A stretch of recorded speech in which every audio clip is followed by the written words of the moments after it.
நாம் இன்றைக்கி சப்பாத்திக்கு ஒரு திக்கான சாம்பார் வைக்க போகிறோம். அது எப்படி செய்யலான்னு பார்க்கலாம் வாங்க. நம்ம இப்போ கத்திரிக்காயும் உருளைக்கிழங்கு தான் வச்சுருக்கோம். அது செருவாக அரிஞ்சிக்கலாம். இங்கே பாருங்கள், ஆல்ரெடி நான் பருப்பு, வெங்காயம், பூண்டு, தக்காளிலாம் போட்டுட்டு ஒரு 3 விசில் எடுத்து வேக வச்சு எடுத்துருக்கோம் ஃப்ரெண்ட்ஸ். இது வெந்தது, நம்ம ஸ்டவ் ஆஃப் பண்ணியிருக்கோம். இப்போ நாம் எப்படி சாம்பார் வைக்கிறது பார்க்கலாம் சப்பாத்திக்கு. இங்கே பாருங்கள், கத்திரிக்காயும் உருளைக்கிழங்கு நம்ம நல்லா அலசி வச்சுருக்கோம். இப்போ நம்ம காயில் பருப்பில் நம்ம போட்டுடலாம். இந்த சாம்பார் சப்பாத்தி இந்த சாம்பார் இப்படி வைக்கும்போது ரொம்ப டேஸ்ட்டாக இருக்கும் ஃப்ரெண்ட்ஸ். நீங்களும் கொஞ்சம் ட்ரை பண்ணி பாருங்கள். இதில் நாம் உப்பும் மிளகாத்தூள் போட்டுட்டு நாம் கொதிக்க விட்டுட்டு காய் வந்த பிறகு நாம் தாளிச்சுக்க போகிறோம். தேவைக்கேற்ற சாம்பார் பொடி போட்டுக்கலாம். நம்ம உப்பு போட்டுக்கலாம் ஃப்ரெண்ட்ஸ். சாம்பாருக்கு ஏற்ற உப்பு போட்டுக்கலாங்க. தேவையான அளவுக்கு தண்ணி ஊற்றி நல்ல காய் வெந்த உடனே நம்ம சாம்பார் தாளிச்சிக்கலாம். நான் ஒரு டம்ளர் அளவுக்கு தண்ணி வச்சுருக்கோம் ஃப்ரெண்ட்ஸ். சப்பாத்தி நம்ம தக்காளி முட்டை குச்சி பண்ண போகிறோம். அதில் சேம் நம்ம தக்காளி குச்சி எப்படி பண்ணுவோமோ அதேமாரி எண்ணெய் ஊற்றி கடுகு, வெங்காயம் வதக்கிட்டு நம்ம தக்காளி போட்டுட்டு தக்காளி நல்லா மேஷான பிறகு நம்ம மிளகாய்த்தூள் போட்டுருக்கோம். மிளகாய்த்தூள் போட்டுட்டு பிறகு இப்போ நம்ம முட்டை உடச்சி இதில் ஊற்ற போகிறோம் ஃப்ரெண்ட்ஸ். இதுவும் சப்பாத்திக்கு ரொம்ப டேஸ்ட்டாக இருக்குங்க. ஒரு வீடியோ அப்லோட் பண்ணலான்றதுக்காக தான் சரி நம்ம இதில் காமிச்சிடலாம் அப்படின்றதுக்காக பண்ணியிருக்கோங்க. தேவையான அளவுக்கு தண்ணி ஊற்றுவோம். இது கொதித்த உடனே நாம் முட்டையை உடச்சி ஊற்றிக்கலாம். நல்லா தக்காளி வச்சு கொதிக்குதுங்க. இப்போ நாம் 4 முட்டையை தான் உடச்சி ஊற்ற போகிறோம். இந்த 4 முட்டை 3 பேர் சப்பாத்திக்கு சாப்பிடலாம். இப்போ உடச்சி ஊற்றிட்டு நான் உங்களுக்கு காமிக்கிறேங்க. உடச்சி ஊற்றிருக்கோம், கொஞ்சம் வேகட்டுங்க. நம்ம மூடலாம். இன்னும் நம்ம கரெக்டாக உடைக்க தெரிஞ்சவங்க அப்படியே உடச்சி ஊற்றலாம். நம்ம ஒழுங்காக உடைக்க தெரியலாம், ஓடோடு வருதுன்னா நம்ம ஒரு கிண்ணத்தில் உடைச்சி இதில் ஊற்றிக்கலாம். நான் எப்போவுமே கரெக்டாக உடைப்பேங்க. அதனால் இப்போ கொஞ்சம் நம்ம மூடிடலாம். 5 மினிட்ஸ் ஆன பிறகு நாம் கிளறி விட்டுக்கலாம். ஃப்ரெண்ட்ஸ், இங்கே 5 மினிட்ஸ் ஆகலைங்க. நான் 3 மினிட்ஸ்லேயே கிளறிலான்னு வந்திருக்கேன்.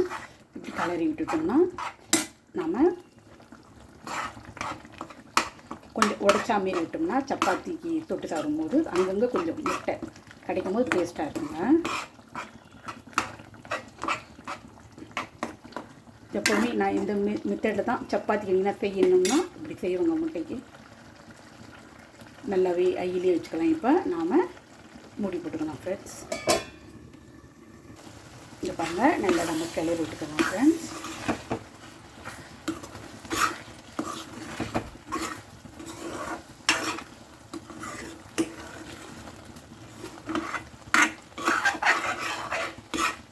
எப்போவுமே முட்டை தொக்கு கொஞ்சம் காரம் இருந்தால் தான் காரசாரமாக சப்பாத்தி சாப்பிட்றதுக்கு ரொம்பவே நல்லா இருக்குங்க.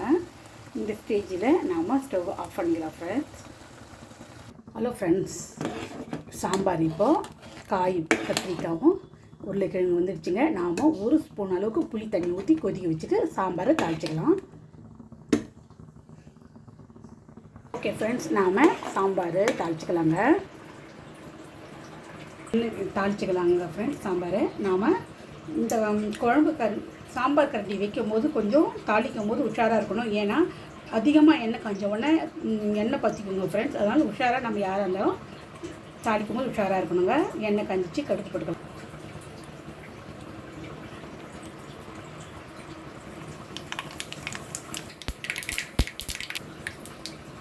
சீரகம் போட்டுக்கலாங்க. காஞ்சிக்கங்க. நான் அடுப்பு பற்றிட்டு ஆஃப் பண்ணியிருக்கேன் ஃப்ரெண்ட்ஸ். இல்லைன்னா இப்போ கருவேப்பிலை போட்டுருக்கோங்க. இப்போ நம்ம திருப்பி ஸ்டவ் ஆன் பண்ணிக்கலாம். நம்ம பெருங்காயம் போட்டுக்கலாம் ஃப்ரெண்ட்ஸ்.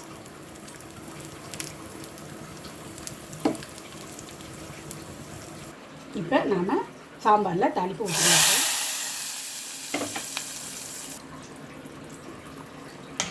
சிம்பிளாக ஈஸியான முறையில் சாம்பாருக்கு நம்ம ரெடி பண்ணிட்டோம். சப்பாத்திக்கு எப்போவுமே சப்பாத்தி, குருமா, சிக்கன் தொக்குன்னு அப்படிங்கிறது இந்த மெத்தடும் நீங்கள் கொஞ்சம் ட்ரை பண்ணலாம் ஃப்ரெண்ட்ஸ். சப்பாத்தி வைக்கிறோம், நமக்கு எந்த சைஸில் வேணுமோ அந்த சைஸில் நம்ம உருட்டி எடுத்துக்கலாங்க. சப்பாத்தி நம்ம நல்லா சுட்டுடலாங்க. ஹலோ ஃப்ரெண்ட்ஸ், நம்ம வீட்டு நைட்டுக்கு சப்பாத்தி, சாம்பார், முட்டை குச்சி டின்னருக்கு ரெடி ஃப்ரெண்ட்ஸ். வாங்க ஃப்ரெண்ட்ஸ் சாப்பிடலாம்.